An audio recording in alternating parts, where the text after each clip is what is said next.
ब्रह्म तस्मै श्रीगुरवे नमः। ज्ञानानन्दमयं देवं निर्मलस्फटिकाकृतिम् आधारं सर्वविद्यानां हयग्रीवमुपास्महे हयग्रीवमुपास्महे। श्रुतिस्मृतिपुराणानाम् आलयं करुणालयं नमामि भगवत्पादं शङ्करं लोकशङ्करं शङ्करं लोकशङ्करं। पुरदिन्दुविकासमन्दहासां सुरदिन्दीवरलोचनाभिरामाम् अरविन्दसमानसुन्दरास्याम् अरविन्दासनसुन्दरीम् उपासे। शारदा शारदाम्भोजवदना वदनाम्बुजे सर्वदा सर्वदा अस्माकं सन्निधिं क्रियातु। आपदामभक्तारं दातारं सर्वसम्पदां लोकाभिरामं श्रीरामं भूयो भूयो नमाम्यहम्। यत्र यत्र रघुनाथकीर्तनं तत्र तत्र कृतमस्तकाञ्जलिं बाष्पवारि परिपूर्णलोचनं मारुतिं नमत राक्षसान्तकम्। मनोजवं मारुततुल्यवेगं जितेन्द्रियं बुद्धिमतां वरिष्ठं वातात्मजं वानरयूथमुख्यं श्रीरामदूतं शिरसा नमामि। వాల్మీకి రామాయణం అద్వైతం అనేటువంటి విషయం మీద మనం ప్రవచనం అధ్యయనం చేస్తున్నాము. ఇంతవరకు మనం చివరికి వచ్చాము. ఇందులో బాలకాండలో ఇంతవరకు జరిగినటువంటి దానిలో అంతా విశ్వామిత్రుని యొక్క చరిత్ర చెప్పుకుంటూ అనేక వ్యాఖ్యానాలతో ఆఖ్యానాలతోటి ఈ విధంగా వస్తున్నాడు. శ్రోత అయినటువంటి రామలక్ష్మణులు వింటూ ఉన్నారు. ఇక్కడ దాకా వచ్చేసారు. ఎంతవరకు వచ్చారో శివధనుర్భంగం వరకు వచ్చేసేసారు. శివధనుర్భంగం అనే దానిలో అద్వైతం గురించి చెప్పుకున్నాం. శివధనుస్సు, శివ ధనుస్సు, శివం అంటేనే ఆ పరమాత్మ అనేటువంటి భావంతో ఏం చెప్పుకున్నామని అంటే 3 అవస్థలు ఏమిటి? జాగ్రత్త అవస్థ, స్వప్నావస్థ, సుషుప్తి అవస్థలు అనేటువంటి 3 అవస్థలు. ఈ 3 అవస్థల తర్వాత తురీయావస్థ ఉన్నది. తురీయావస్థలో ఉండేటువంటి పరబ్రహ్మం. కనుక పరబ్రహ్మాన్ని చేరటాలంటే ఈ మూడింటిని ఛేదించుకుంటూ పోవటం, అంటే విరగొట్టుకుంటూ, అంటే శివధనుస్సును శివుని దర్శించాలి అని అంటే ఈ మూడింటిని దాటుకుంటూ పోతే తురీయ అవస్థలో ఉన్నటువంటి ఆ బ్రహ్మానందాన్ని దర్శించుకుంటాడు అని ధ్వని గర్భితమైనటువంటి ఒక భావాన్ని మనం అంతరార్థ రామాయణంలో తెలుసుకున్నాం. అలానే అంతరార్థ రామాయణంలో ఆ ఊ మ అనేటువంటి 3 కలిస్తే ఓంకారం. ఆ ఓంకారమే శివం అనేటువంటి విషయాన్ని ఇక్కడ అనుసంధానం చేసి తెలుసుకోండి అయ్యా. పైకి మాత్రం చూస్తుంటే శివధనుస్సు విరిగిపట్టము, ఈ విధంగా పెద్ద ధ్వని రావటం ఇవన్నీ కనపడుతున్నాయి. ఆ ధ్వనియే ఓంకారం అనేటువంటి భావం తెచ్చుకోండి అని చెబుతూ ముండకోపనిషత్తులో చెప్పినటువంటి అక్కడ ప్రణవో ధనుహు అనేటువంటి ఆ మంత్రం కూడా చెప్పాడు అట్లా. కాబట్టి ఆ మంత్రం ప్రకారం ఆ బ్రహ్మవాచకమైనటువంటి ఆ ఓంకారాన్ని దర్శించాలంటే మనస్సు అనే బాణాన్ని ఉపయోగించాలి అని ఈ విధంగా మనకి అక్కడ కూడా మనం చెప్పుకున్నాం. ఇది అద్వైత పరంగా అక్కడ మనం అర్థం చేసుకోవాలి శివధనుర్భంగము అనేటువంటి విషయంలో. అంతవరకు శివధనుర్భంగం అయిపోయింది. సీతా కళ్యాణం రావాల్సి వచ్చేటప్పుడు ఇప్పుడు జరిగినటువంటిది ఏమిటనమాట? జనకరాజు గారు ఆ సీతను ఇస్తానన్నాడు. సీతను ఇస్తానంటే దశరథుడు రావాలి. అందుకని దశరథుడు రావడానికి వార్తాహరులను పంపించాడు. దశరథుడు సరే సిద్ధమైనాడు. ఆయన క్యాబినెట్ని సమావేశపరిచి ఆయన అంత విషయం చెప్తే వాళ్ళు ఏమన్నారంటే జనక మహారాజు యొక్క క్యారెక్టర్, సదాచార వృత్తి, సదాచార సంపన్నత అనేటువంటిది మీకు నచ్చితే ఏ మహారాజా మాకు కూడా నచ్చినట్లే వెళ్ళిపోదామన్నారు. నాకు నచ్చింది ఆ జనక మహారాజు యొక్క చరిత్ర నాకు తెలుసు. అంటే విధులు జరిగినటువంటి విషయాలు కూడా ఏమిటి? ఆయన ఆత్మతత్వజ్ఞం. ఇది బృహదారణ్యకోపనిషత్తులో కూడా వచ్చింది. యాజ్ఞవల్క్య మహర్షి అక్కడ ఆ సభలో యాజ్ఞవల్క్య మహర్షి గొప్ప యొక్క ఆత్మతత్వాన్ని నెలకొల్పాడని, అలానే ఆయన ఆత్మతత్వాన్ని యాజ్ఞవల్క్య మహర్షి జనక మహారాజు గారికి చెప్పాడని. కాబట్టి ఈయన ఈ జనక మహారాజు గొప్ప ఆత్మతత్వవేత్త, చాలా సదాచార సంపన్నుడు అనే విషయాలు తెలుసు కాబట్టి నేను ఒప్పుకుంటున్నాను అని అన్నాడు. సరే వెళ్దామన్నారు. సరే అంత మంది మార్బలం ఇదంతా దశరథ మహారాజు సరే బయలుదేరారు. వస్తూ ఉంటుంటే మరి పెళ్లివాళ్ళు తరఫు మగ పెళ్లివాళ్ళు కదా, అందుకని వాళ్ళు అన్ని సువర్ణాభరణాలు, కోశాగారం, ఎన్ని ఓహ్! ఎన్ని పెట్టెలు పెట్టెలు చెప్పలేని అన్నీ మరి పెళ్ళికి తరలి వస్తున్నారనంటే ఇవన్నీ తీసుకురావాలిగా. అందుకని అవన్నీ తీసుకొని మిథిలకు వచ్చారు. ఈ మిథిలకు రావటానికి ఎన్ని రోజులు ప్రయాణం పట్టింది? 4 రోజులు ప్రయాణం చేశారు. ఎక్కడి నుంచి? అయోధ్య నుంచి. అయోధ్య నుంచి మిథిలకు రావడానికి 4 రోజులు పట్టింది. అందరూ వచ్చేసేసారు. వచ్చిన తర్వాత జనక మహారాజు, దశరథ మహారాజు సంభాషణలు, కుశల ప్రశ్నలు ఇవన్నీ వేసుకున్నారు. సరే అయితే సరే కార్యక్రమాలు ఉన్నాయి కదా, ఈ వివాహ కార్యక్రమాలు అలానేనండి. నా కుమార్తెలను బహువచనం వేశాడు. ఎవరు? జనక మహారాజు. నా కుమార్తెలను మీ పిల్లలకి ఇస్తానంటే అన్నారు. ఇక్కడ ఏకవచనం అంత క్రితం సీత అనేటువంటి ఒక ఏకవచనం ఒక్కటే ఉన్నది. ఇప్పుడు కుమార్తెలు బహువచనం వచ్చింది. ఏమిటంటే ఈ బహువచనం రావడానికి ఈయన సోదరుడు ఉన్నాడు. ఈయన యొక్క సోదరుడు కుశధ్వజుడు. వీళ్ళిద్దరు, కుశధ్వజుడు జనకరాజు, వీళ్ళిద్దరు సోదరులు. ఈ కుశధ్వజుని యొక్క కుమార్తెలు ఉన్నారు, 3 కుమార్తెలు. ఈయన కుమార్తె సీత, మొత్తం 4. కాబట్టి ఇచ్చి పెళ్లి చేస్తాను మీ 4 కుమారులకి అని చెప్పేశారు. అక్కడికి అంగీకారం అంటే లగ్న పత్రిక పూర్తయింది. ఇది అర్థం. ఇప్పుడు మనకి ఎట్లయితే లగ్న పత్రిక ఆ అంగీకారానికి మనం చేసుకుంటామే సరే, కాబట్టి లగ్న పత్రిక పూర్తయింది. కాబట్టి అటు ఇటు అందరూ సిద్ధంగా ఉన్నారు. అటువైపున ఎవరు? దశరథుడి వైపున వశిష్ఠ మహర్షి పురోహితుడు. ఇటు జనక మహారాజు పక్కన పురోహితుడు సుధాముడు. ఇది అన్నమాట. ఇక వీళ్ళు ఏం చేశారు? సరే కూర్చున్నారు పెళ్ళికి. ఈ పెళ్ళికి కూర్చుండే ముందుగా వంశాలు చెప్పుకోవాలండి. మా వంశం ఇదండి, మా వంశం ఇదండి, మా తండ్రి ఇదండి అని చెప్పుకుంటూ రావాలి. అందుకని దానిలో మొట్టమొదట రాముడు తరఫున ఉన్నటువంటి వశిష్ఠ మహర్షి మొదలుపెట్టాడు. ఇది ఎవరు చెబుతారని అంటే ఈ వంశ చరిత్ర బ్రహ్మగారు చెబుతాడు. బ్రహ్మగారు అని అంటే అర్థం ఏమిటి? పెళ్లి చేస్తున్నారే ప్రస్తుతం ఉన్నటువంటి వాళ్ళు చెబుతారు.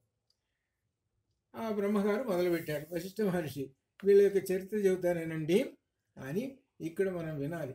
ఇక్కడ మనకు ప్రతి సంవత్సరం సీతా కళ్యాణ సందర్భంగా ఇది పూర్తిగా వినాలి. వింటేనే ఆ యొక్క కళ్యాణ ఫలితం దక్కుతుంది. ఇది అందుకని దశరథుడు తన యొక్క వంశ చరిత్ర అంతా ఎవరు చెబుతున్నారు? వశిష్ఠ మహర్షి చెబుతున్నాడు. ఎక్కడి నుంచి ప్రారంభమైంది వీళ్ళ యొక్క చరిత్ర వంశము అంటే మొట్టమొదటిగా ఎవరు చెబుతున్నారట? బ్రహ్మగారు. అది మొట్టమొదటి బ్రహ్మగారు ఉన్నాడండి, చతుర్ముఖ బ్రహ్మగారు. ఆ చతుర్ముఖ బ్రహ్మగారు గురించి ఇక్కడ ఏం చెబుతున్నాడంటే ఆయనకి ఒక కుమారుడు ఉన్నాడు. ఒక కుమారుడు అంటే బ్రహ్మగారు ఆయన మానసపుత్రులే వచ్చేస్తారు. ఒకసారి మనసులో అనుకుంటే ఒక ఆయన వచ్చేస్తాడు అంతే. కాబట్టి ఆ చతుర్ముఖ బ్రహ్మగారికి మరీచి అనేటువంటి మానసపుత్రుడు ఒక ఆయన వచ్చేసాడు. మరీచి అనేటువంటి వాడు. ఆ మరీచి యొక్క కుమారుడు కాశ్యపుడు. ఆ కాశ్యపుడు అనేటువంటి ఆయన ఉన్నాడు. కాశ్యపునకు కుమారుడు సూర్యుడు. మనకు కనపడుతున్న సూర్యుడు ఎవరు అనంటే కాశ్యపుని యొక్క కుమారుడు. కాశ్యపుడు ఎవరు? మరీచి తండ్రి ఎవరు? బ్రహ్మదేవుడు. ఇక వరుసగా బ్రహ్మదేవుడి నుంచి ఎలా సంక్రమిస్తూ ఉన్నదో వాళ్ళ వంశం చూడండి. ఇప్పుడు సూర్యునికి మనువు అనేవాడు పుట్టాడు. మనువు అనేటువంటి ఆయన, ఈ మనువు అనేటువంటి ఆయన అయోధ్యని నిర్మించాడట. తర్వాత కథలో వస్తుంది. మనువుకు ఇక్ష్వాకువు పుట్టాడు. ఇక్ష్వాకుకు అయోధ్యకు మొట్టమొదటి రాజుగారు ఈయనట. ఇక్ష్వాకుకు కుక్షికి వికుక్షికి బాణుడు, బాణుని యొక్క కుమారుడు అనరణ్యుడు. ఇతడు మహా గొప్పవాడు. అయితే ఈయనకు పృథువు అనేవాయన పుట్టాడు. పృథువునకు త్రిశంకువు. ఇక్కడ వచ్చాడు త్రిశంకువు. మనకు విశ్వామిత్రుడు వచ్చాడు త్రిశంకువు. అక్కడ ఉన్నటువంటి త్రిశంకువు. ఇప్పుడు మనం తర్వాత చదువుకుంటూ పోతుంటే ఈ త్రిశంకువు ఎక్కడ ఉన్నాడు? అబ్బో ఎక్కడో ఉన్నాడు. ఎంత తరం అప్పుడే ఉన్నట్టు ఈ విశ్వామిత్రుడు. మనకు వస్తున్నది దీనిలో త్రిశంకువు. ఈ త్రిశంకు యొక్క కుమారుడు దుందుమారుడికి కుమారుడు యవనాశ్వుడు. ఈ యవనాసుడికి ఇంకొక పేరు కూడా ఉంది, మాంధాత. ఈయన చాలా గొప్పవాడు. ఈ మాంధాత తర్వాత చరిత్రలో దీని నిర్వచనోత్తర రామాయణంలో వస్తుంది. రావణాసుడితో యుద్ధం చేశారు మాంధాత. మాంధాత అంటే రావణాసుడు ఎన్ని లక్షల సంవత్సరం ఉందో వయసు చూసుకోండి. చాలా చాలా వయసు ఉంది, 5 లక్షల సంవత్సరాల వయసు రావణాసుడు. మాంధాత. మాంధాతకు సుసంధి, సుసంధికి ధ్రువసంధి, ఇంకొక ఆయన ప్రసేనజిత్తు, ఇద్దరు పుట్టారు. వీళ్ళల్లో ధ్రువసంధికి భరతుడు పుట్టాడు, భరతుడికి అసితుడు పుట్టాడు. అసితుడికి ఇక్కడ హైహయ వంశజులు అనేటువంటి వాళ్ళు శత్రువులైనారు, వారితో యుద్ధం చేసి ఓడిపోయినాడు. ఈ హైహయ వంశం అనేటువంటి వాళ్ళే ఇక్కడ ఒక విశేషమైన దానికి దీనిలోకి వస్తుంది. ఈ క్షత్రియులు కాదు వీళ్ళు. ప్రస్తుతం ఉన్న ఇరాను, ఇరాకు ఇటువంటి దేశాలు అనేటువంటి పశ్చిమ దేశాలు వాళ్ళు అయి ఉండొచ్చు అనేటువంటి భావన అనమాట. ఇట్లా అనమాట. కాబట్టి హైహయ వంశం ఎవరు? కార్తవీర్యార్జునుడు అని మనకు దానిలో వస్తుంది. కార్తవీర్యార్జునుడు వస్తాడు, వాళ్ళిద్దరు ఫైటింగ్ కూడా వస్తుంది. అయితే కార్తవీర్యార్జునుడు హైహయ వంశం వాడు అనేటువంటిది మన రవిశంకర్ గుర్తు చేశాడు. కానీ నాకు ఆ కాలంలోనే వీళ్ళు కొంతమంది ఉన్నారు అంటే వాళ్ళేమని అనుకున్నాను నేను. మనకి చరిత్రలో హిస్టరీ సాంఘిక లిటరేచర్లో వస్తుంటుంది అనమాట. సరే, ఏమైనా సరే హైహయ వంశజులు వాళ్ళతో యుద్ధం చేశారు కాబట్టి వాడితో ఓడిపోయినాడు. అందుచే అతడు హిమత్పర్వతం వెళ్ళి భృగు ప్రశ్రవణం వల్ల అక్కడ ఉన్నాడు. ఈయన ఇద్దరు భార్యలు, వారు యుద్ధం చేసి ఓడిపోయినాడు. ఇద్దరు భార్యలు ఇక్కడ ఉన్నదంతా ఎవరు? అసితుడు. ఇక్కడ ఉన్నది, ఇక్కడ ఒక చిన్న లింక్ ఒకటి ఉన్నది. అసితుడు, ఇద్దరు భార్యలు వీళ్ళు గర్భవతులవై ఉన్నారు. వీళ్ళిద్దరూ కూడా ఏం జరిగిందంటే గర్భము నశించుట, వారిలో ఒకరు సవతి గర్భము నశించుటకై విషముతో కూడిన ఆహారం పెట్టారు. ఆ సమయంలో భృగువంశ సంజాతుడైనటువంటి చవన మహర్షి దగ్గరికి వెళ్ళారు.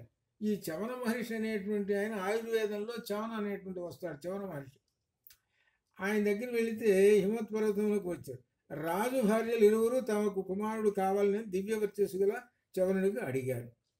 ఇద్దరు కుమారుడు కావాలని అడిగారు. అయితే విషాహారం తిన్నటువంటి కాళిందికి మహాబలుడు అనే గొప్పవాడు పుట్టాడు. అతడు విషంతో జన్మించాడు కాబట్టి, విషం అనేటి గరళం కాబట్టి చవనిని అనుగ్రహించే కాళింది పుత్రుని సరే వచ్చాడు. అతడు గరముతో జన్మించుటచే సగరుడు. అది చివరికి గరము అంటే విషం, ఈ విషం వల్ల పుట్టాడు వీడు. కాబట్టి ఇక్కడ చివరికి మనం వంశం అంటే అసితుని వంశము సగరుడు. అది చివరికి అంట. అసితునికి సగరుడు పుట్టాడు, అది సగరుడు.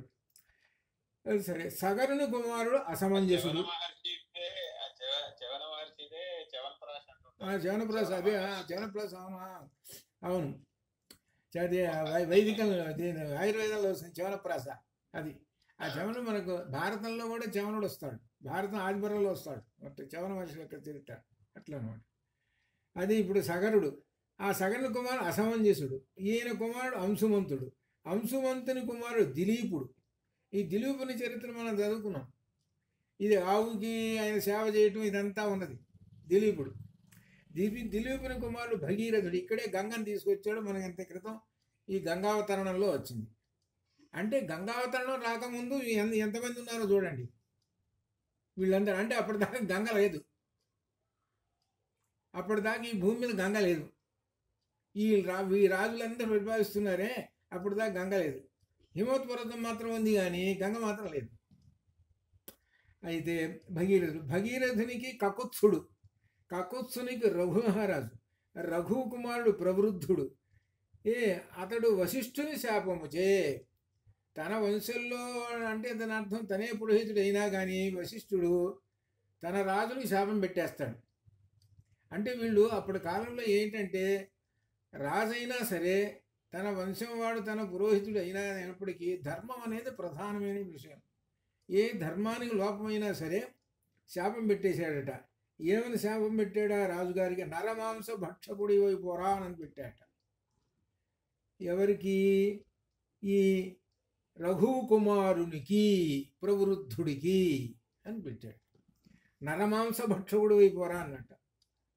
అందుకు వశిష్ఠుడికి ఏం చేశాడు, ఈ రాజు ఈయన తక్కువవాడు కాదుట, నేను ప్రతిశాపం ఇస్తానని చేతిలో నీళ్లు, కమండలలో నీళ్లు చేతిలో తీసుకొని శాపం పెట్టబోయినట్ట.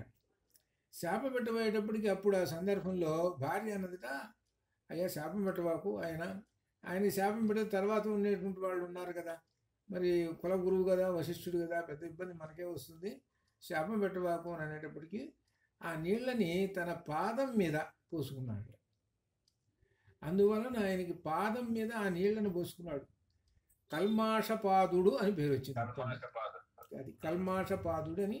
భూమి మీద మళ్ళీ ఆ నీళ్లు పెడితే మళ్ళీ ఏ భయంకరం జరుగుతుందని తన మీదనే పోసుకున్నాడు అని కల్మాషపాదుడు అని పేరు వచ్చింది. అదనమాట.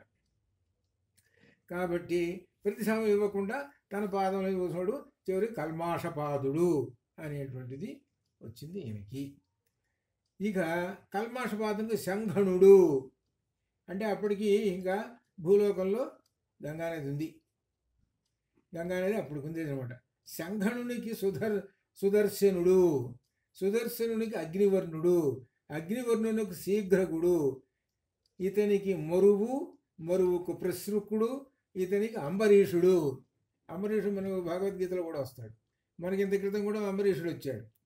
అంబరీషుడు తన యజ్ఞం కోసం మనిషిని చంపాలని, యాగపశువు చేయాలని ఆ కుర్రాడిని సునశ్శేపుడు, ఆ సునశ్శేపుడిని కొనుక్కొని తీసుకుపోతుంటే ఈ విశ్వామిత్రుడు మేనమా ఈ సునశ్శేపుడికి ఆయన మంత్రం చెప్పాడు, అరే ఈ మంత్రం చదువురా నువ్వు బతుకుతావు ఈ విధంగా అని చెబితే సరే ఆ విధంగా జరిగింది. ఇక్కడికి వచ్చాడు. ఇప్పుడు అంబరీషుడి దగ్గరికి వచ్చాం. అంబరీషునికి నహుషుడు, అబ్బో పైనకి వెళ్ళిపోయినాం, ఎక్కడికి, స్వర్గలోకానికి వెళ్ళిపోయినాం. నహుషుడు, ఈ నహుషుడు భూమి మీద 100 యాగాలు చేశాడు కాబట్టి ఈయనకి ఆ అర్హత ఉందని తీసుకెళ్ళి కూర్చోబెట్టాడు. సశరీరంగా తీసుకెళ్ళి కూర్చోబెట్టాడు. సశరీరంగా తీసుకుబెడితే గందరగోళం చేశాడు. అక్కడ చివరికి ఏమైనాడే అంటే శాపం పొందాడు.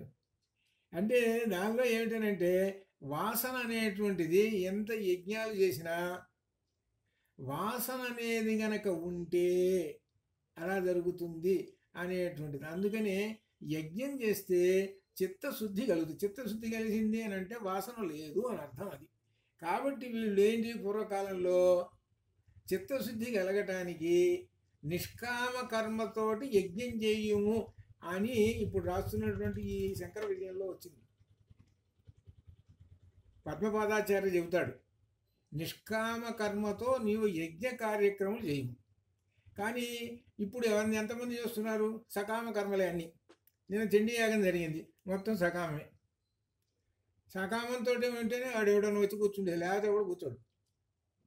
ఇప్పుడున్న పరిస్థితి. అసలు ఉన్నటువంటి అన్ని కూడా అన్నే కదా, అన్ని విష్ణు సహస్రనామం అంతా చదివాము. చదివిన తర్వాత అక్కడ చివరిని చెబుతూ ఉన్నాడు అనమాట. ఏమిటనంటే నీకు రోగాలు పోతే అవి పోతాయి, ఇవి పోతాయి, అన్నీ బ్రహ్మాండంగా ఇది కానీ చదివితాయి అనేటువంటి ఇక్కడ ఉంది కదా ఫలం, చదువుతుంటారు. ఇవన్నీ ప్రస్తుతం ఉన్నటువంటివన్నీ కూడా సకామమే. కాబట్టి ఈ సకామానికి ఫుల్ స్టాప్ పెట్టమన్నాడు భగవద్గీతలో. నిష్కామ కర్మ ఇదే మనకు ఈ శంకర విజయంలో కూడా పద్మపదాచార్య ఉపదేశం చేస్తుంటాడు. నిష్కామ కర్మతోటి ఎవరైతే చేస్తారో వాళ్ళకి చిత్తశుద్ధి కలుగుతుంది, వాళ్ళకి అవకాశం ఉంటుంది మోక్షం అనేటువంటి చెప్తారన్నమాట. ఇక్కడ ఎందుకంటే ఈ విషయం కూడా మనం అక్కడ చెబుతున్నాం అనమాట. నహుషుడి కథ వచ్చేటప్పటికి చెబుతాం. నహుషుడు ఎందుకు యాగాలు చేశాడు, నాకు ఆ పోస్ట్ వస్తుంది కాబట్టి, అది చేశాడు. అంతేగాని చిత్తశుద్ధి ఇదంతా ఇది ఒక ధర్మం అనేది లేదు కదా. చివరికి ఏమైనాడు, చివరికి కొండశిలువ అయిపోయినాడు. అదే కనుక ఏం చేయలేదు అనుకో, మామూలు రాజుగారు ఉండేవాడు, హాయిగా ఉండే సరిపోయేది. చివరికి ఏంటి, కొండశిలువ అయిపోయినాడు. శాపం పెట్టాడు, అగస్త్యుడు శాపం పెట్టాడు. సరే తర్వాత నహుషునకు యయాతి, ఈయన ఒక పెద్ద చరిత్ర, ఈయన ఒక మహానుభావుడు. ఈయన సంగతి ఈయన పెద్ద భాషలో ఉండేటువంటి వాడు. ఇంకా ఈయన చెప్పాడు యయాతి.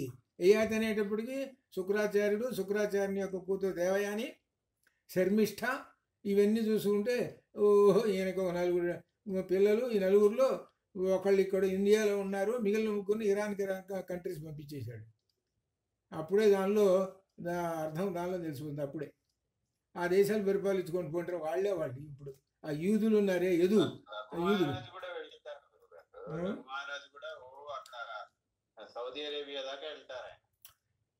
అప్పుడు ఆయన వెళ్ళాడు, చాలా చాలా చాలా దూరం వెళ్ళాడు. మక్కాది ఉంటుంది కదా, మక్కా లోపల ఉన్న కాబాలో రఘుమహారాజు పెట్టినటువంటి ఒక పెద్ద ఇది ఉంటుంది. ఆ కాబా ఏదైతే నలుపుది ఉంటుంది చూసారా, అది ధ్వజస్తంభమేమో అక్కడ. శివలింగం ఉంది ఒకటి, రెండోది దాని మీద ఒక శిలాఫలకం ఉంటుంది. అది రఘుమహారాజు విజయయాత్రలో పెట్టినటువంటి శిలాఫలకం. అది ఉండుంటాయి, అదే ఉండుంటాయి. అప్పుడు ఇవన్నీ ఉన్నాయి. సరే, తర్వాత మార్పులు వచ్చినాయి అనుకోండి. ఇది ఇట్లా కాబట్టి యయాతికి నాభాగునికి అజుడు, అజమహారాజు, అజునికి దశరథుడు, దశరథునికి కుమారులు ఇదిగో ఈ రామలక్ష్మణులు. ఇది మేము రఘువంశం చదివాం. రఘువంశం చదివిన దానిలో ఎక్కడి నుంచి చదివామంటే దిలీపుడి దగ్గర నుంచి చదివాం. దిలీపుడి నుంచి చదివాం. దిలీపుడి నుంచి రఘుమహారాజు చరిత్ర అంతా, తర్వాత అజమహారాజు చరిత్ర, ఇవి చదివాం. ఆ చదువుతున్న రఘుమహారాజు చరిత్ర జరిగిన కౌత్సుడు అనేటువంటి శిష్యుడు వస్తాడు. దక్షిణ అటు 14 విద్యలకి 14 లక్షలైనటువంటి ధనరాశుల కోసం వస్తాడు. అంత కథ అనమాట. అది రఘువంశంలో, అది రఘువంశం అందరికీ టెక్స్ట్ బుక్గా ఉంటుంది, అని చదవాలి రఘువంశం. ఎందుకంటే దానిలో ఆ భాష అది రావాలి, అది ముఖ్యంగా. కథ అనేది సహజంగా తెలుస్తుంటుంది, కానీ ఆ రఘువంశ కథ, ఆ శ్లోకం రావాలి. ఆ శ్లోకాలు వస్తుంటుంటే, ఆ భాష నోటికి తిరుగుతుంటుంటే, అప్పుడు మనకు ఒక రకమైనటువంటి ఆనందము. ఇంకొక విశేషం ఏంటంటే, ఒక చిత్తశుద్ధి కూడా కలుగుతుంది. దానిలో గొప్ప విశేషం, భాష వలన చిత్తశుద్ధి కూడా కలుగుతుంది. సంస్కారయుతమైనటువంటి భాష అది అందులో. అట్లా అనమాట. రఘువంశం పంచకావ్యాల్లో ఒకటి అట్లా. సరే, ఆ సందర్భం సరే. ఈ విధంగా ఈ దశరథ మహారాజు గారి యొక్క వంశం చెప్పుకుంటే, చివరికి లాస్ట్ దశరథుడు 39వ వాడు. అయితే ఇక్కడ మనకి రామాయణంలో ఉన్నటువంటిది ఇది. కానీ కొన్ని చోట్ల ఇంకొంచెం ఎక్కువ మంది ఉన్నారు, ఇంకా ఎక్కువ మంది ఉన్నారు. ఇప్పుడు మనకి 39వ వాడు ఎవరు? దశరథుడు. రాముడు పార్టీ. ఇది దీంతో అనమాట. ఇట్లా సరే. తర్వాత ఇక జనకరాజు గారు వంశం, మీ వంశం చెప్పండి అన్నారు. ఇప్పుడు పెళ్లి కొడుకు వంశం చెప్పారు, పెళ్లి కూతురు వంశం చెప్పాలి. ఇవి మొదలుపెట్టారు. ఈ విధంగా ఈయన ఎలా మొదలుపెట్టాడనంటే, మొట్టమొదట ఎవరున్నారట ఉన్నట్టు, ఆయనకేమో బ్రహ్మదేవుడు గారు ఉంటే, ఈయనకేమో మొట్టమొదటి ఎవరున్నట్టు ఒక చక్రవర్తి ఉన్నాడట. చక్రవర్తి అనే మాటకు అర్థం ఏంటంటే, భూమండలం మొత్తానికి రాజుని చక్రవర్తి అంటారు. అది ఈ చక్రం మొత్తం, భూచక్రానికి మొత్తానికి ఒకడే కనుక ఉంటే వాడిని చక్రవర్తి అనాలి. అట్లా మామూలు వాళ్ళందరూ రాజులు, మహారాజులు అంతవరకే. చక్రవర్తి అంటే అది. అయితే ఈయన నిమి అనేటువంటి చక్రవర్తి ఉన్నాడు. ఆ నిమి అనే చక్రవర్తి కొడుకు మిథి. ఈయనే మిథిలను నిర్మించాడు. ఈ మిథికి వరుసగా ఇక చెబుతున్నాడు వంశం అనమాట. ఈయన వంశానికి కుమారుడు ఉదావసు కుమారుడు నందివర్ధనుని కుమారుడు సుకేతువు కుమారుడు దేవరాతుని కుమారుడు బృహద్రథుని కుమారుడు మహావీరుని కుమారుడు సుధృతి కుమారుడు ధృష్టకేతువు. అట్లానే ధృష్టకేతు కుమారుడు హర్యశ్వుని కుమారుడు మరుని కుమారుడు ప్రతింధకుని కుమారుడు కీర్తిరథునికి దేవమీఢునికి విబుధునికి మహీధృనకు కీర్తిరాతునకు మహారోమునకు స్వర్ణరోమునకు హ్రస్వరోముడు. ఈయనకు 2 కుమారులు ఉదయించారు హ్రస్వరోముడికి.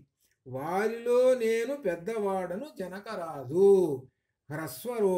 స్వర్ణరోమునకు హ్రస్వరోముడు అనే కుమారుడు ఉన్నాడట. ఆయనకి 2 కుమారులు. 2 కుమారులలో పెద్దవాడు జనకరాజు, రెండోవాడు కుశధ్వజుడు. ఇది వీళ్ళు చివరికి, అంటే వీళ్ళే ఎంత 20, వీళ్ళ మనిషి 20, ఆయనదే 39. ఆయన 39 అని అంటే చాలా ఓల్డెస్ట్ అది. ఇది 20. అంటే ఆయన ఎక్కడో బ్రహ్మదేవుడి దగ్గర నుంచి వస్తున్నాడు కదా, ఈయన మధ్యలో వచ్చాడు ఇవన్నీ, ఇది అదే అనమాట. కాబట్టి ఇట్లా అనమాట. సరే అయిపోయింది. అయితే ఇక ఆ తర్వాత ఇక జరిగినటువంటి విషయాలు ఇదంతా చెప్పుకుంటూ సరే ఆ కుశధ్వజుడికి ముగ్గురు కుమార్తెలు ఉన్నారు. నా కుమార్తె సీత, మొత్తం 4 కుమార్తెలు. కుశధ్వజుడు, నేను, 2 అన్నదమ్ములు. కాబట్టి మా 4 కుమార్తెల్ని మీ 4 పిల్లలకి ఇచ్చేస్తాం అని ఒప్పుకున్నారు. అంతా అయిపోయింది. ఇప్పుడు లగ్న పత్రికలన్నీ వాళ్ళు కూడా వివరాలన్నీ రాసుకున్నారంట.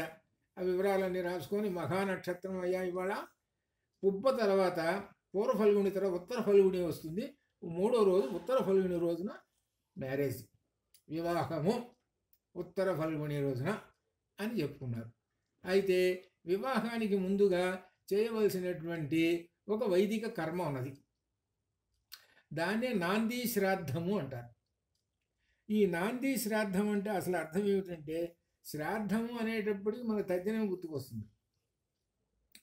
కానీ వాస్తవానికి ఇక్కడ తద్దినం కాదు. ఇది ఏమిటనంటే పితృదేవతలను స్మరించుకుంటూ చేసే ఒక వైదిక కర్మకాండ. అయితే మనం తద్దినంలో పిండాలు పెట్టడం, అవి ఇవి నూగులు ఇవన్నీ రకరకాలైన ఉంటాయి, అవి మాత్రం ఉండదుట. ఇది దీనిలో ఉన్నది ఈ నాంది శ్రాద్ధం. మరి శ్రాద్ధం ఉంటున్నావు కదండి, మనం పెట్టేటువంటి శ్రాద్ధం అనేటువంటి శ్రాద్ధమేనా ఉంటున్నాం, మళ్ళీ శ్రాద్ధం ఉపయోగిస్తున్నావు కదా అని అంటే, శ్రాద్ధం అనే దానికి పదానికి అర్థం ఏంటి, శ్రద్ధతో చేసేటువంటి కార్యమును శ్రాద్ధము అంటారా, అంతేగాని తద్దినం కాదు అని చెప్పారు. ఇది మనకు ఉన్నటువంటి రెఫరెన్స్ బుక్లో కూడా రాసింది అనమాట. ఇది అట్లా అనమాట.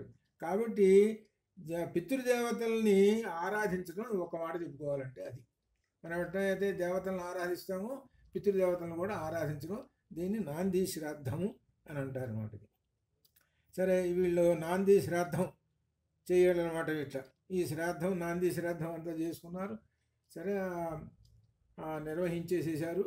అటు వాళ్ళు ఇటు వీళ్ళు మొత్తం కూడా నాంది శ్రాద్ధం చేసేసారు. దశరథుడు నాంది శ్రాద్ధం చేసి మరునాడు తన కుమారుతే ఒక్కొక్కరికి 1,00,000 క్షీర సమృద్ధి గల గోవులను 1,00,000 చొప్పున 4 పిల్లలకి ఒక్కొక్కళ్ళు 1,00,000 చొప్పున 4,00,000 గోవులను దానం చేసేసాట. ఇక్కడ దానం చేసేటప్పుడు ఏమన్నా క్షీర సమృద్ధి గల గోవులను అంటే దానం చేసేటప్పుడు ఆవుని పాలిచ్చే ఆవును దానం చేయండి అని సిద్ధాంతం, అది ధర్మం. పాలిచ్చే ఆవునంటే ఆవు పక్కన ఏముంటుంది, దూడ కూడా ఉంటుంది. కాబట్టి ఆవు ప్లస్ దూడ ఈ రెండింటినీ కలిపి దానం చేయండి. అందులో ఎట్లా దానం, ఆవు పాలిస్తుందా లేదా, ఏదో ఏదో ఉగ్గెనడిని ఇస్తుందండి అని అంటే అది పనికిరాదుట. ఏదో ఉగ్గెనడి ఇస్తుంది, పేరుకి మాత్రం ఇచ్చానన్నట్టుగా అది పనికిరాదుట. ఏమంటే సమృద్ధిగా ఆవు పాలు ఇచ్చేది అయి ఉండాలి, సమృద్ధిగా పాలు ఇవ్వాలి, అది అటువంటి దాన్ని ఇవ్వాలి అని ఇక్కడ చెబుతున్నాడు అనమాట. కాబట్టి 1,00,000 గోవుల్ని ఒక్కొక్కరికి 4 కొడుకులు 4,00,000 గోవులు. ఎటువంటి ఆవులు అంటే క్షీర సమృద్ధి గల గోవులను 1,00,000 చొప్పున బ్రాహ్మణులకు దానము చేసెను. అది ఇప్పుడు ఈ లెక్క ప్రకారం చూస్తుంటే మనం ప్రతి చోట ఈ భూమండలం అంతా ఖాళీగా ఎక్కడైతే ఉంటుందో, భూమండలం ఎక్కడైతే కనపడుతుందో అక్కడల్లా గోవులు కనపడుతుంటాయి అన్నమాట. ఫుల్గా నిండిపోయి ఉంటాయి. మరి ఇన్ని లక్షల గోవులు కదా, మరి ఇన్ని లక్షల గోవులు ఎక్కడుంటాయి? ఇప్పుడంటే గోవులను ఏం చేస్తున్నారంటే దాన్ని తాడేసి కట్టి దానికి ఒక మేకు ఇదంతా పెట్టి ఇది చేస్తున్నారు. ప్రాచీన కాలంలో అసలు అవన్నీ ఏం లేవు, గుంపు అట్నే పడి ఉంటుంది. గోవులు అనే పదానికి గో శబ్దంలో 2 అర్థాలు ఉన్నాయని కూడా చెప్పాం మనం ఇదివరకు. మేలు, ఫిమేలు. అంటే మేల్ని గోవు అనాలి, ఫిమేల్ని కూడా గోవు అనాలి, రెండింటిని. కాబట్టి సందర్భానుసారంగా ఆ గో శబ్దాన్ని ఉపయోగిస్తారు. అట్లా అనమాట ఇది. కాబట్టి వీళ్ళు దానం ఇచ్చేటప్పుడు ఒక 1,00,000 ఆవులు ఉన్నాయనంటే దానిలో కూడా ఉంటాయి ఒక సగమో మరి సగం తక్కువ ఏమో మేల్స్ కూడా ఉంటాయి, అన్నీ గుట్టగానే ఉంటాయి అవి. అట్లా అనమాట. సరే ఈ విధంగా గోవులను దానం చేయటం ప్రాచీన కాలంలో నేను విన్నాను. నేను అంటే 1920, 1910, 1915 ఆ ప్రాంతం అయి ఉండొచ్చు బహుశా, నేనని ఊహించుకుంటున్నాను. మా తాత ఆయన కూతుళ్ళకి దానం పెళ్లి చేసేటప్పుడు ఆవును దానం ఇచ్చాట అని మా ఫాదర్ చెబుతుంటుంటే నేను విన్నా. అప్పుడు మా ఫాదర్కి అప్పుడు ఎన్నేళ్ళు, 15, 14, 15, 13 అప్పుడు 1920 నాటికి. అంటే అప్పుడుట ఈ ముఖ్యంగా బ్రాహ్మణులు కానీ మిగిలినటువంటి వాళ్ళు వివాహం చేస్తుంటే వీళ్ళకి ఆవును దానం ఇచ్చేవాళ్ళట. ఆ ధర్మాత్మ ఇదనమాట, అట్లా అనమాట. ఉన్నది అప్పుడు కాలంలో ఉన్న పరిస్థితులు అవి. సరే ఇప్పుడు అన్నీ పోయినాయి అనుకోండి, చాలా గమ్మత్తుగా ఉంటున్నాయి పెళ్ళిళ్ళు. దీన్ని మనం చెప్పుకుంటుంటే హాస్యం కూడా. ఇప్పుడు ఏదో హాస్యానికి ఏదైనా మన సినిమా చూడాలనుకోండి, అక్కర్లా, దీనికి పోతే చాలు, సినిమా పోవక్కర్లా, ఒక పెళ్ళికి పోతే చాలు, మనం ఒక హాస్యం సినిమా చూడొచ్చు. మేము చూసాం, అందుకని నేను చెబుతున్నాను. అది అచ్చంగా సినిమా చూస్తే అట్టుంది, అట్లనే ఉంది, ఏ మార్పు లేదు. అది అది అట్లా ఉన్నాయన్నమాట ఇప్పుడు వివాహాలు. సరే అట్లయితే సరే, ఈ విధంగా సిద్ధమైనారండి. ఇంకా వివాహం జరగాలి. ఇక వివాహం జరగటానికి రామాదులకు వివాహం. ఇక భరతుని మేనమామ యథాజిత్తు ఆగమనం వస్తున్నాడండి. భరతుని మేనమామ. ఈ భరతుని మేనమామ దగ్గర విశేషం ఏమిటంటే, ఈ భరతుడు మేనమామ అనేటువంటి ఆయన యొక్క దేశం కేకయ దేశం అనేటువంటిది చూస్తుంటే, మనకు తర్వాత రామాయణం జాగ్రత్త చదువుతుంటుంటే ఇది రష్యాలో ఉన్నటువంటి ఒక ప్రదేశం అని అర్థం అవుతుంది. ఇప్పుడు రష్యాలో ఉన్నటువంటి కేకయ దేశం అది ఎలా ఉందో తర్వాత మనకు అయోధ్యకాండలో వస్తుంది అనమాట. అక్కడి నుంచి రావడానికి 7 రోజులు ఎంతో పట్టింది ఆ కేకయ దేశం నుంచి రావడానికి. తర్వాత వస్తుంది అనమాట. ఇప్పుడు భరతుని మేనమామ యథాజిత్తు ప్రవేశిస్తున్నాడు. ఈ దశరథుడు కుమారులతో గోదాన వ్రతం పూర్తి చేయించాడు కదా, ఆ మరునాడు భరతుని మేనమామ యథాజిత్తు వచ్చేసేసాడు. దశరథుని కుశల ప్రశ్నలు అడిగాడు. సరే, బాగుంది. తర్వాత యథాజిత్తు కూడా, దశరథ మహారాజా, మా తండ్రి మా మేనల్లుని భరతుని చూడగలని కోరుతాడు, వచ్చేసామండి అని ఈ విధంగా చెప్పుకుంటున్నారు. కాబట్టి చుట్టాలి కదా మరి. సరే, వచ్చేసారు. దశరథుడు యథాజిత్తులు సగౌరవంగా అంతా సత్కారాలు చేశాడు. తర్వాత వివాహ కార్యక్రమానికి ముఖ్యంగా ఋషులతో యజ్ఞవాటిక అక్కడ ఏరారు. ఇక అందరూ విజయ ముహూర్తానికి సమస్త ఆభరణాలతో అలంకృతులై సోదరులతో వివాహ మంగళ కార్యక్రమం తారం కట్టుకొని, చేతికి దీక్షా కంకణం ఇవన్నీ కట్టుకొని ఈ వశిష్ఠ మహర్షులతో దశరథుని వద్దకు ఇద్దరు వచ్చేసేశారు. వశిష్ఠుడు జనకుని వద్దకు వెళ్ళి ఉత్తమమైన వివాహ కార్యక్రమం ఇచ్చి స్వధర్మమును పాటించు అని అన్నారు. తర్వాత ఆయన ఏమంటున్నాడు, నా కన్యలు 4 నీ 4 కుమారులకు ఇచ్చి పెళ్లి చేసేస్తాను అని ఒక మాట అన్నాడు. ఇక వివాహ వేదిక దగ్గర అందరు చేరారు. అందరూ వివాహ వేదికను అలంకరించారు బాగా బ్రహ్మాండంగా. ఇక్కడ మనకు సీతారాముల వివాహం అండి. ఇక్కడ ఈ మంత్రం అందరూ చెప్పుకుంటారు. ఈ రామాయణంలో ఉన్నటువంటి ఈ శ్లోకాన్ని అందరూ చెప్పుకుంటారు. అప్పుడు ప్రాచీన కాలంలో ఎట్లా ఉన్నది వివాహం అనేటువంటిది కూడా క్షత్రియులకు ఇలా ఉండేది అని అనిపిస్తుంది. అది ఏమిటంటే, దీంట్లో ఈయన అంటున్నాడు, జనకరాజు గారు రాముడితో ఏమంటున్నాడంటే, ఇయం సీత మమ సుత, ఇయం సీత, ఈ సీత మమ సుత, నా కుమార్తె, సగధర్మచారి తవ నీకు సగధర్మచారి. అది సగధర్మచి, ఇది ఒక పదం వేశాడు. అదే ఇక్కడ ఉన్నదంతా ఇక్కడే ఉన్నది. ఈ పదాల దగ్గరే ఆ ధ్వనిగర్భితమైన సగధర్మచారి. నీవు ధర్మాత్ముడవు కాబట్టి నిన్ను అనుసరిస్తూనే నడుతుంటుంది. వెలుగు వెంట నీడ ఎట్టయితే పోతూ ఉంటుంటుందో అలానే నీతో పాటుగా ఈ సగధర్మచారి అని చెబుతున్నాడు. అది గొప్ప పదం ఇది, సగధర్మచారి. ఇప్పుడు మనం సహజంగా ఆలయాల్లో మంత్రపుష్పాన్ని చెప్పేటప్పుడు ధర్మపత్ని సమేతస్య అని చెప్పుకుంటాం. ఈ ధర్మపత్ని సమేతస్య, ఈ ధర్మపత్ని సమేతస్య అనే పదం ఏమిటి? ఇప్పుడు దశరథుడు ఉన్నాడండి. దశరథుడు ఉన్నాడు, ఆయనకి 3 వైఫులు. ఇప్పుడు 3 ధర్మపత్ని సమేతస్య అనొచ్చునా?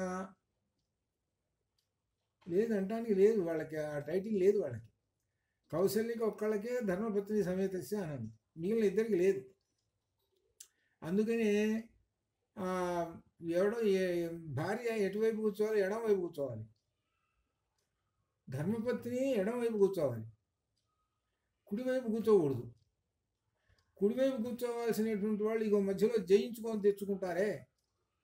ఇప్పుడు అర్జునుడు ఉన్నాడు, ఒక డజన్ మందిని తెచ్చుకున్నాడు.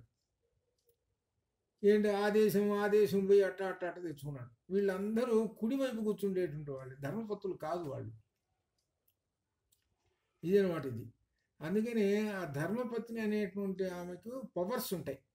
రాజమాత లేకపోతే రాణి అనేటువంటి ఈ పదాలు వాళ్ళకే వస్తాయి, వాళ్ళకే పవర్స్ ఉంటాయి.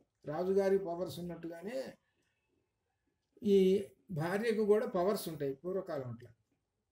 అందుకని మనకు మధ్యలో ఈ అయోధ్యకాండలో వస్తుందన్నమాట. ఆమె కౌశల్య నాకున్న పవర్ ఉపయోగిస్తున్నాను రా, నువ్వు బావక్కర్లే కూర్చో అని అంటుంది. అదేనమాట, ఏది అడవులు బావక్కర్లేదు అట్లా అనమాట. సరే, అప్పుడు ఆ సంగతి అప్పుడు చూసుకుందాం. ఇప్పుడు ఈయన ఏం చెబుతున్నాడు? ఇయం సీతా మమ సుతా సధర్మచారీతవా ప్రతీచ్ఛ ఏనాం భద్రంతే పాణి గృహ్ణీష్వ పాణినా. చేతితో ఈమె చేతిని పట్టుకో, భద్రంతే తే మీకు భద్రం శుభమగుగాక అని ఈ విధంగా ఆయన మంత్రం చెబుతూ ఈ శ్లోకం చెబుతూ, జనక మహారాజు గారు చేయి పట్టుకోయా, పాణి పట్టుకో, పతివ్రత మహాభాగా ఛాయేవ అనుగతా సదా. ఈమె పతివ్రత, ఇంకా మహాభాగా గొప్ప అదృష్టవంతురాలు. ఛాయేవ అనుగతా సదా అంటే నీడ ఏ విధంగా వెలుగు వెంట నీడ ఎట్టయితే వస్తుంటుంది, వెలుగు ఉంటేనే నీడ కదా, కాబట్టి నిన్ను అనుసరిస్తూ వస్తుంటుంది సదా. ఇత్యుక్త్వా ప్రాక్షిపత్ రాజా మంత్రభూతం జలంతదా. ఇక్కడ ఉందండి ఉన్నదంతా. మనం చెప్పుకుంటున్నామే అద్వైతం అని, బ్రహ్మతత్వం అని చెప్పుకుంటున్నామే, ఈ బ్రహ్మతత్వం అనేటువంటిది చెబుతున్నారు. ఏమిటంటే ఈయన చెబుతున్నాడు, వెలుగు నీడ, వెలుగు వెంట నీడ వస్తూ ఉంటుంటుంది అని చెప్పారు. వెలుగు ఉంటే నీడ, లేదు వెలుగు లేదు నీడ ఎక్కడి నుంచి వస్తుంది, ఎట్లా అనమాట. ఛాయాతపో వదంతి గుర్తుకొచ్చింది, రవిశంకర్ గుర్తుకొచ్చింది. ఎప్పుడైతే పరమాత్మ అనే మాట అంటున్నామో, జీవాత్మ అనే మాట కూడా ఆటోమేటిక్గా వచ్చేసేస్తుంటుంటుంది. నీడ ఛాయాతపో వదంతి అట్లా. కృతం పిబంతో సుకృతస్య లోకే, అలా అట్లా ఆ విధంగా నీ వెంట వస్తూనే ఉంటుంటుందయ్యా అన్నాడు. ఇదే నీడ మాదిరిగా వస్తుంది.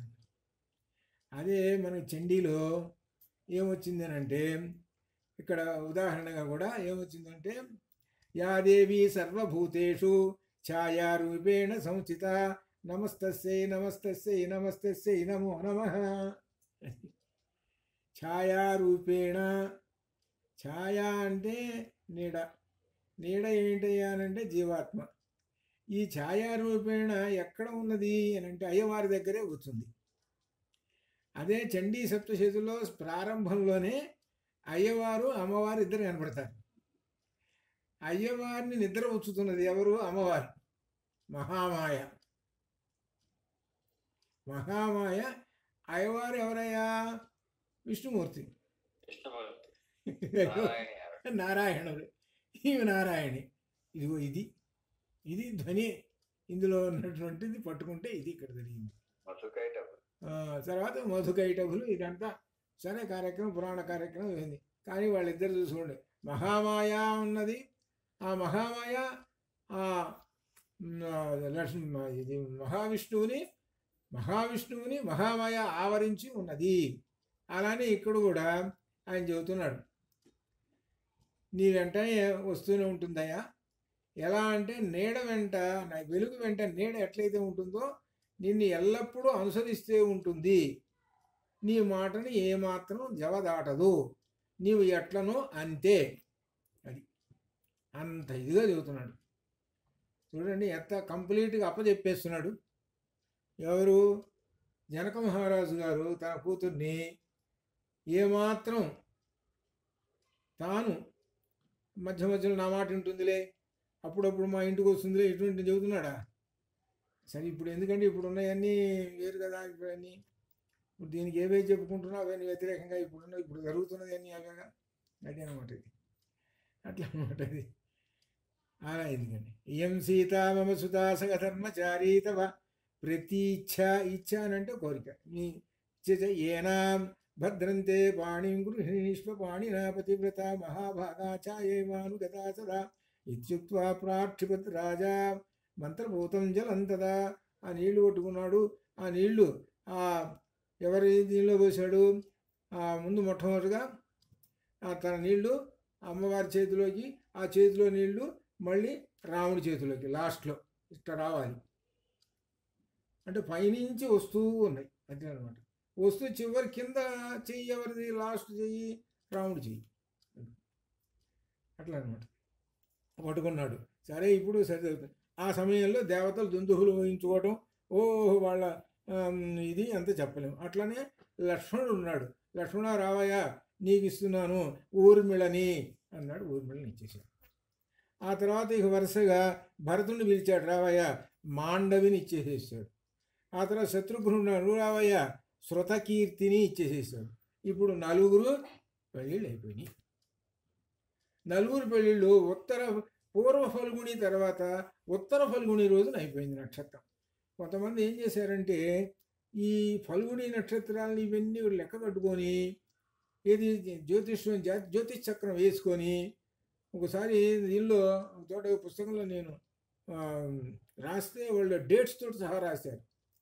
ఫలానప్పుడు పుట్టాడు, ఫలానప్పుడు మ్యారేజ్ అయింది, ఇవన్నీ కూడా వీటిని పట్టుకొని ఆ నక్షత్ర మండలాన్ని పట్టుకొని డేట్స్ ఫలానప్పుడు బలి జరిగింది అని బీసీ ఎప్పుడో 3000 6000 రకరకాలు ఎవరు దోచినట్టు వాళ్ళు చెప్పుకుంటూ వచ్చారనుకోండి. అది అట్లా అనమాట. కాబట్టి ఈ విధంగా పెళ్లి చేశారండి. ఆ పెళ్లి చేసేసారు.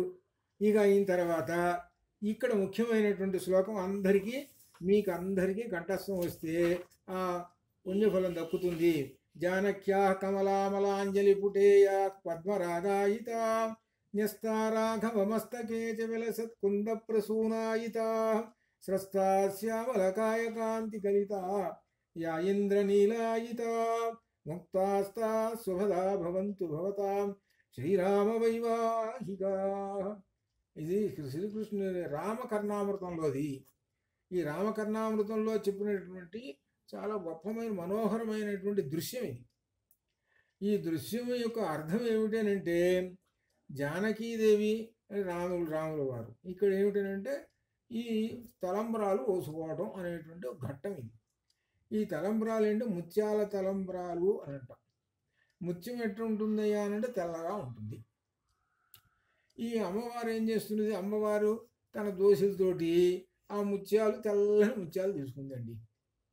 ఆ తెల్లని ముత్యాలు తీసుకొని ఆమె కమలామలాంజలి పుటేయా పద్మరాగాయితా. ఆమె అమ్మవారి యొక్క దోశలు ఎలా ఉంది? ఎర్రటి కమలం.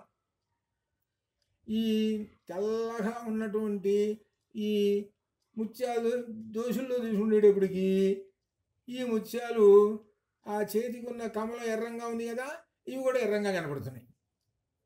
అంటే అమ్మవారి చేయి ఎంత కమలం ఎర్రంగా ప్రకాశవంతమైనదో ఈ ముత్యాలలో ప్రతిఫలిస్తూ ఉన్నది.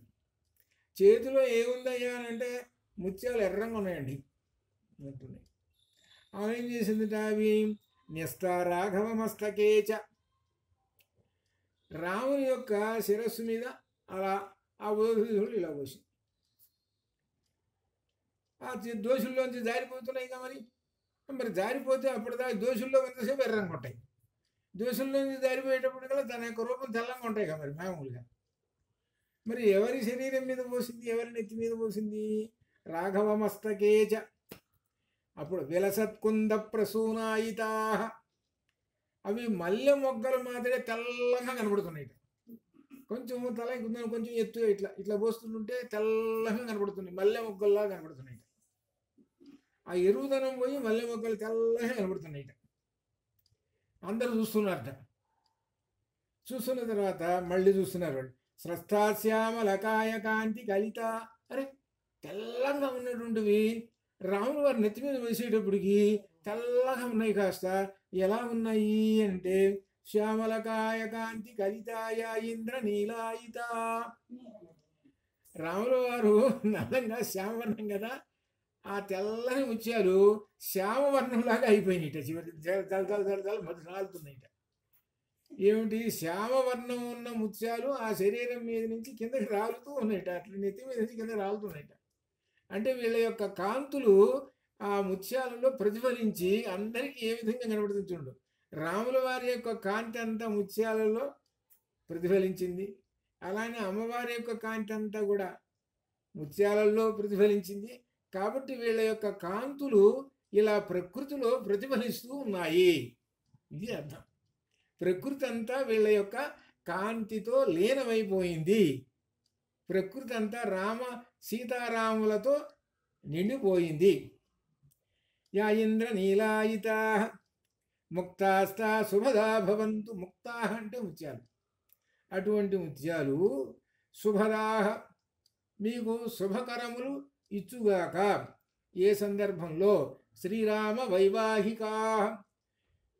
శ్రీరామ వైవాహికా రాముల వారి యొక్క కళ్యాణ సందర్భంగా ఈ ముత్యములు మీకు శుభములను ఇచ్చుగాక అని ఆ వస్తున్నటువంటి ఆ ముత్యాలు అప్పుడు అందరు తలానాలు నెత్తి మీద పెట్టుకొని తీసుకొచ్చుకుంటారు.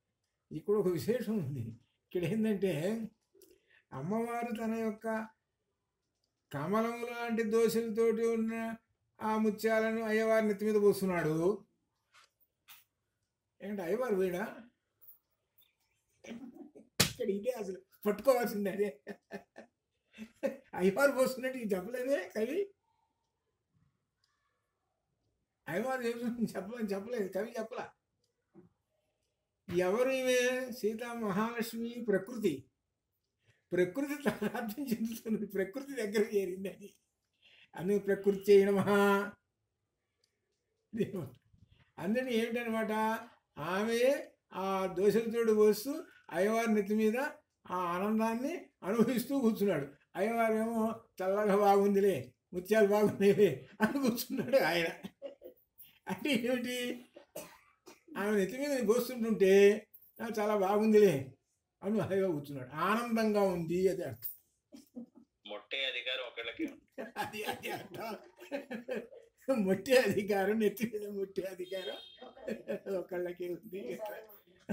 అది కాబట్టి ఇక్కడ అందుకనే అమ్మవారి యొక్క ఇది చెబుతూ అమ్మవారు ముత్యాలు పోస్తుందని చెప్పాడా, చివరికి మళ్ళీ ఏమంటాడు చూసుకోండి, శ్రీరామ వైవాహిక అంటాడు.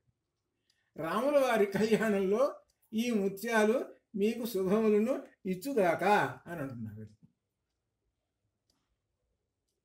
అది జానక్యా కమలామలాంజలి పుటేయాక్వద్భరాగాయిత న్యస్తా రాఘవమస్తకే చ విలసత్కుంద ప్రసూనాయిత స్రస్తాశ్యామలకాయ కాంతి కలిత యా ఇంద్ర నీలాయిత ముక్తాస్థా శుభదా భవంతు భవతాం శ్రీరామ వైవాహిక. చాలా ముఖ్యమైనటువంటి ఈ శ్లోకం రామకర్ణామృతంలో ఉన్నటువంటిది. ఇది మనకు అర్థం చేసుకొని ఆ దృశ్యాన్ని చూస్తుంటే ఆ ముత్యాలు తెల్లగా మరి మొట్టమొదటి ఎర్రంగా అమ్మవారి దోశలు అనేటువంటి పంకజంలో ఎర్రగా కనపడుతున్నాయి మన కంటికి. తర్వాత శిరస్సు మీద పోస్తుంటే తెల్లని మల్లెపూల్లా కనపడుతున్నాయి. ఎప్పుడైతే ఆ శ్రీరాముని యొక్క శరీరాన్ని తాకినాయో అప్పుడు అవి ఇంద్రనీలమణులే కనపడుతున్నాయి. 3 రంగుల్లో కనపడుతున్నాయి. 3 రంగుల్లో కనపడుతున్నాయి త్రిగుణములు. రవిశంకర్కి అర్థమైంది. తెలుపు మధ్యలో, ఎరుపు మొట్టమొదటి, చివరిలో నలుపు చివరిలో పెట్టి త్రిగుణాలు. అది అనమాట. అట్లా అనమాట. అది చూడండి ఎంత చివరికి త్రిగుణాల్లోకి తీసుకొచ్చాడు. కాబట్టి అయ్యవారిని త్రిగుణములు ఆవహించేసేసింది. కాబట్టి త్రిగుణం ఎవరు? అమ్మవారు. కాబట్టి ప్రకృతి, ఆ ప్రకృతి లోపల ప్రవేశించేసింది అయ్యవారు ప్లస్ అమ్మవారు ప్రకృతి లోపల ప్రవేశించింది. కాబట్టి అదే నారాయణ ఉపనిషత్తులో కూడా నారాయణో కామ యత ప్రజా సృజయేతి అనగా అర్థం ఏమిటి? ఈ సృష్టి మొత్తం వాళ్ళు చేయటారంటే ఇదిగో ఈ విధంగా త్రిగుణములు అనేటువంటి చేరితేనే చేస్తూ అదే శివశక్తి ఆయుక్తో ఇది మనకు సౌందర్యలహరిలో అది అట్లా అక్కడ చెప్పాడు అక్కడ. కాబట్టి ఇక్కడ శివశక్తి ఆయుక్తో ఇది భవతి శక్త ప్రభుత్వం అనేది కళ్యాణపరమైన మంగళ శ్లోకం. అది చాలామందికి తెలియదు, అది చాలామందికి తెలియదు. మంగళ శ్లోకం అది మొట్టమొదటి సౌందర్యలహరిలో చెప్పిన మంగళ శ్లోకం అది. శివశక్తి ఆయుక్తో అని అంటే కళ్యాణం, అది కళ్యాణపరమైనటువంటి శ్లోకం చెప్పేశాడు మొట్టమొదటి. అది అనమాట. అట్లనే జానక్య కమలామలాంజలిపుటే యా పద్మరాగా ఇది 1-2 సార్లు ధారణ చేస్తే వస్తుంది అనమాట. ఇది అట్లా అయిన తర్వాత చివరి కంక్లూజన్లో ఒక పెద్ద మనకి విశేషమైనటువంటి చెప్పుకుంటూ వచ్చాడు. ఇది ఒక రోజు పడుతుందన్నమాట. ఈ ఎవరు పరశురాముడు గారు వచ్చేసేసాడు. ఈ పరశురాముడు గారు వచ్చారు. ఆయన ఏం జరిగింది ఏమిటి అనేటువంటిది మనం తర్వాత ఇక్కడ ఒక విశేషంగా కూడా ఉన్నది. పరశురాముడు గారు వచ్చిన తర్వాత రాముల వారు ఎలా ఉన్నాడు ఏమిటి అనేటువంటి ఒక విశేషము. దీన్ని మనం తర్వాత సోమవారం నాడు మనం అధ్యయనం చేద్దాం. ఇట్లా అలా చేస్తే అప్పుడు మనకి తెలుస్తుంది. శుభం భవతు. ఓం పూర్ణమదః పూర్ణమిదం పూర్ణాత్ పూర్ణముదచ్యతే పూర్ణస్య పూర్ణమాదాయ పూర్ణమేవావశిష్యతే. అసతో మా సద్గమయ తమసో మా జ్యోతిర్గమయ మృత్యోర్మా అమృతంగమయ. ఓం శాంతి.